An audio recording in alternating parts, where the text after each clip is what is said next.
Բարև ձեզ, սիրելի հայրենակիցներ,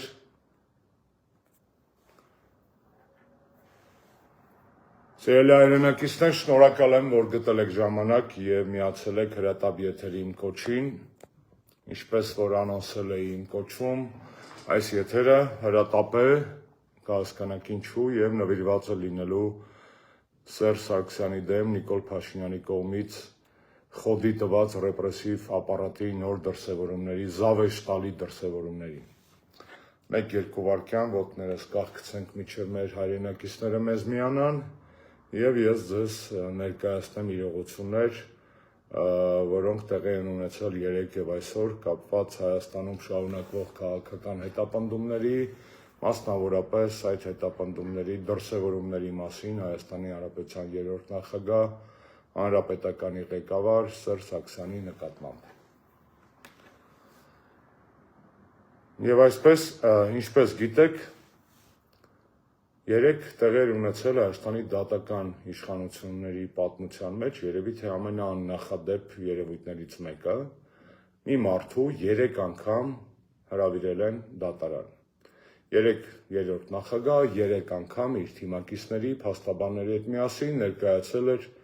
հակակոռուպցիոն դատարան 3 անգամ օրվա ընթացքում։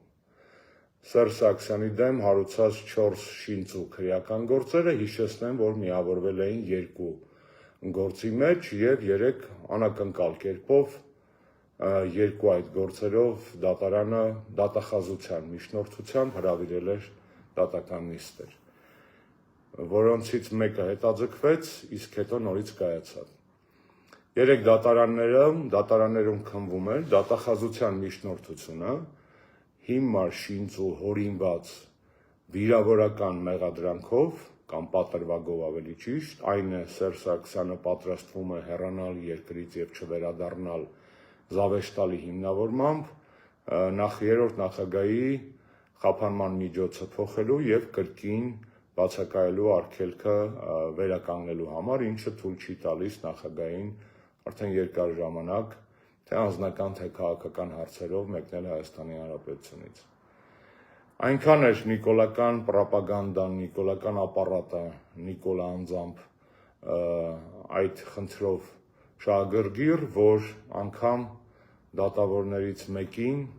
իր հարազատի սգո արարողություններից կտրել, բերել էին և փաստացի ստիպել էին նիստ անցկացնել։ Իմ ցավակցությունները այդ ընտանիքին։ Ի պատիվ երեկվա նիստերի ընթացքում դատարանի դրսևորած կեցվածքին, դատարանները այնքան անհիմն էին գտել այդ զավեշ տալի մեղադրանքները կամ այսպես կոչված տեղեկությունները, որ որևէ մի դատարան այդ տեղեկությունները չբավարարեց և երեկ Սերժ Սարգսյանը կարողացավ պաշտպանել իր իրավունքները դատարաններում և սեկտը այսպես կոչված բաց մնաց նախագահի։ Երեկոյան վերադարձանք գրասենյակ և բոլորս մտորում էինք ինչով է պայմանավորված այս նոպան, Նիկոլի այս նոպան ամեն կերպ, ամեն գնով նորից փակել երրորդ նախագահի սեկտը և արգելել նրան լքել երկիրը։ Պարզ է, չէ, որ ինչպես նախագահը երեկ ասեց, անգամ մահապատժի դատապարտվելու դեպքում նա երբեք չի լքելու Հայաստանը։ Սա մեր երկիրն է, ոչ թե սրանց երկիրն է։ Եվ կանխատեսում էին, որ այսօր ևս մի քայլ նիկոլական ռեպրեսիվ ապարատը կձեռնարկի, ինչը և տեղի ունեցավ։ Այսօր ցերեկը նախագահին հրավիրել են քննչական մարմիններից մեկի գրասենյակ և ներկայացրել են մի նոր զավեշ տալի մեղադրանք, զուտ որպես պատրվակ, զուտ որպես առիթ, որպեսզի այդ հիմքով արդեն նախաքննության ընթացքում արգել են նախագահի բացակայությունը, արգել են նրան մեկնել Հայաստանից և այդպիսի մեղադրանքով Սերժ Սարգսյանը այսօր ցերեկվանից նորից գտնվում է այդ ապօրինի ակնհայտ քաղաքական սանկցիայի տակ։ Ինչին է վերաբերում այդ մեղադրանքը։ Երևի թե տեսել եք արդեն նախագահի պաշտպան Աբրահամ Մակինյանի արձագանքը, եթե ոչ, ապա անմիջապես մեր եթերից հետո ես կդնեմ այն որպես հղում և կխնդրեմ ծանոթանալ, առ այն, որ այդտեղ որևէ իրավաբանություն հերթական անգամ չկա։ Ներեցեք։ Որպեսզի դուք հասկանաք ինչի մասին է խոսքը, ապա փորձեմ ես էլ մարդավարի լեզվով մանրամասնել, այսպես ասած։ 2019 թվականին Օղորմած հոգի Միքայել Բաղդասարովի արձակնությունների ընթացքում նախաքննական մարմինը սխալ թարգմանությամբ կորզել էր որոշակի, այսպես ասած, ցուցմունքներ երրորդ նախագահի դեմ։ Հետո, երբ որ երես-բերես են արել, առերեսում են արել նախաքննական մարմնում Սերժ Սարգսյանին եւ լուսահոգի Միքայել Բաղդասարովին, ապա այդտեղ այդ ցուցմունքից պարոն Բաղդասարովը հրաժարվել է եւ հիմնավորել է, որ այն արձանագրվել է սխալ կերպով, որովհետեւ գիտեք, նա ռուսախոս էր եւ սխալ թարգմանության կամ ուղղորդված սխալ, եթե ավելի այդպես ուղիղ խոսենք, թարգմանության արդյունքում այդպիսի զավեշտալի մեղադրանքներ տեղ էին գտել արձանագրության մեջ։ Մի խոսքով Միքայել Բաղդասարովը այդ ցուցմունքը տվել էր, սխալ էին թարգմանել, հետո նա այդ թարգմանության հիման վրա հրաժարվել էր այդ ցուցմունքից առերեսման ժամանակ եւ այդ թեման մեռել էր, չկար ընդհանրապես։ Միքայել Բաղդասարովի հետ առնչվող գործի կապակցությամբ 2025 թվականին, արդեն այս տարի, խնդրում եմ ֆիքսել 6 տարի անց, այդ քրեական գործը ուղարկվել է դատարան եւ հիմա դատաքննության փուլում է։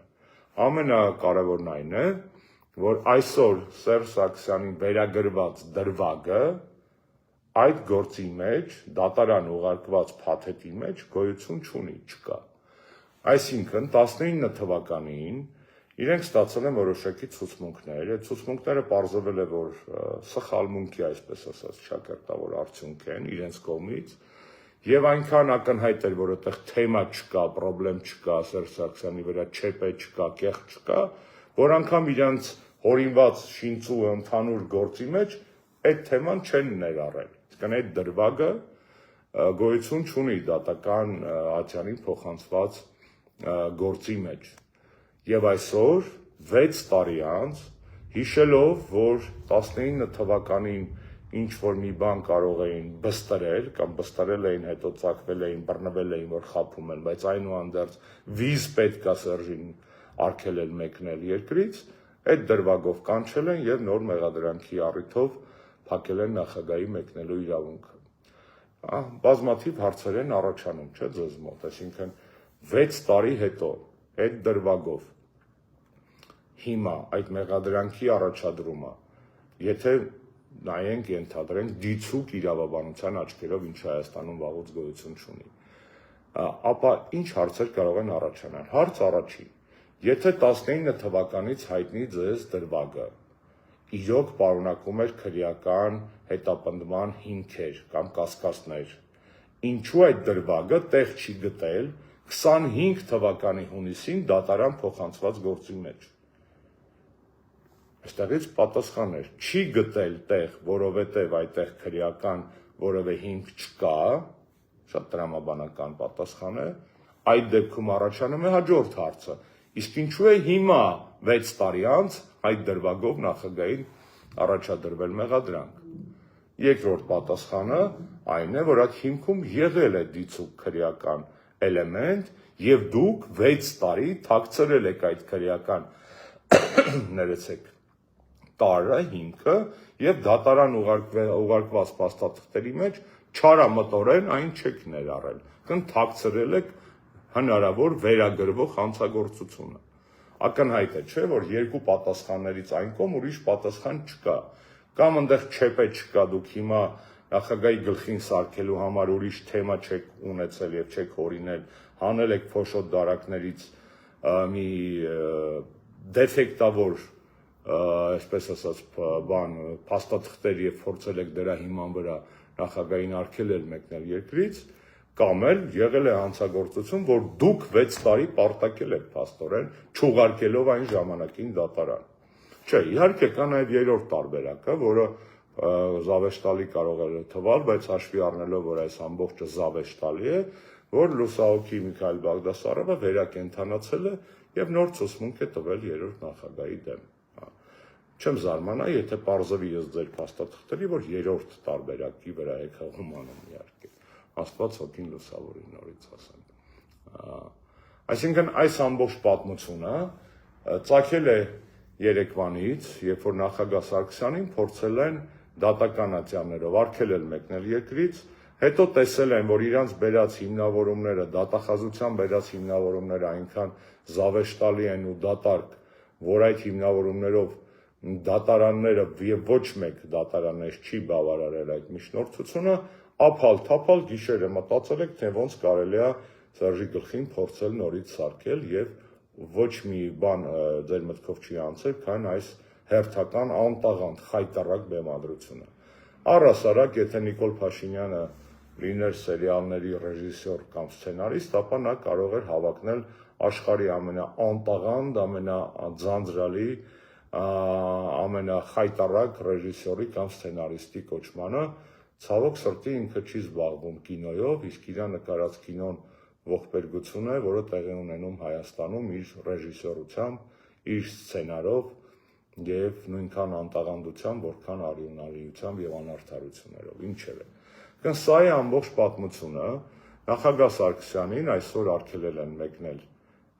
հանել են, այսինքն արգելել են մեկնել երկրից, այն դեպքում, երբ որ, սա էլ ուզում եմ հատուկ շեշտել, երբ որ նախորդիվ երկու դատարաններն էլ նման թույլտվություն տվել էին, հաշվի առնելով, որ բազմաթիվ հանգամանքներ։ Հիշեցնեմ, որ այդ նիստերը անց են կացվել դռնփակ, այսինքն պարունակել են նաև անձնական կյանքին վերաբերող դրվագներ, եւ այդ դրվագների հիմքով են դատարանները թույլատրել նախագահին մեկնել արտերկիր։ Այսօրվա նիկոլական ջղակցկումը, նոպան այսպես ասած, այսինքն Երևանից սկսած նոպան, հանգեցրել է նրան, որ Սերժ Սարգսյանը ոչ անձնական, ոչ էլ քաղաքական, սա հատուկ ուզում եմ շեշտել, հիմքերով, հիմնավորումներով նորից չի կարող մեկնել երկիր։ Սերժ Սարգսյանը Հայաստանի Հանրապետության լիիրավ քաղաքացի է, որի անձնական կյանքը անձեռնմխելի է եւ որ ունի նաեւ համապատասխան բազմաթիվ իրավունքներ եւ ազատություններ, այդ թվում տեղաշարժման ազատությունը, որը բիրտ կերպով այսօր սահմանափակվեց նիկոլական ռեպրեսիվ ապարատի կողմից։ Իդեպ ուզում եմ առիթից օգտվել նաեւ շնորհավորել երկրորդ նախագահի որոշ քարոզչական թիմի որոշ ներկայացուցիչներին, որոշ աջակիցներին, որոնք մոռանալով, որ իրենց ղեկավարը արդեն ամիսներ է ինչ ունի թույլտվություն մեկնել արտերկիր եւ ազատ օգտվում է փառքասու այդ հնարավորությունից, սևեռվել էին այն փաստի վրա, որ տեսեք Նիկոլը թողեց, որ Սերժը մեկնի արտերկիր, Սերժի սեկտը բացեցին, տրալալա, լալալա, տեսեք, որ եւ այլն, իրանք իրար հետ իբր կապված են եւ այլն, մոռանալով, որ իրենց ղեկավարը, իրենց երկրպագած քաղաքական առաջնորդը վաղուց, չեմ ուզում հիշեցնեմ ինչ process-ի արդյունքում, այնուհանդերձ վաղուց ունի երկրից բացակայելու թույլտվություն, հենց այս նիկոլական իշխանությունների կողմից, այնինչ Սերժ Սարգսյանը այսօր զրկվեց այդ թույլտվությունից։ Սրտներդ երևի հովացան, ոչ այդքան հարգելի ընդդիմադիր եւ ոչ այդքան գործընկերներ, շնորհավորում եմ ձեզ, Նիկոլ Փաշինյանը կատարեց ձեր երբեմնի երազանքը եւ ի տարբերություն երկրորդ նախագահի, երրորդ նախագահը զրկված է հիմա երկրից մեկնելու հնարավորությունից, թե անձնական, ինչպես արդեն ասացի, թե քաղաքական օրակարգերով։ Այն դեպքում, որ հանդիսանալով Հայաստանի Հանրապետության ամենամիջազգայնացված կամ միջազգայնացված կուսակցություններից մեկի, նկատի ունեմ նաև Հայ-հեղափոխական դաշնակցությանը, ղեկավար,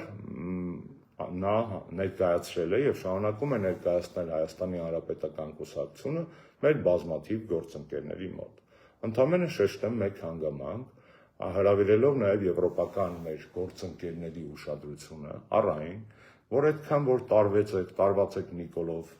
ինքնախապեյությամբ զբաղվում եք ինքներդ եւ խափում եք մեզ բոլորից, որ իբր Հայաստանում ժողովրդավարություն է, ել չասեմ, որ իմ մոտ այդպես բաներ չխոսեք, հիշեցնեմ ձեզ, որ Սերժ Սարգսյանը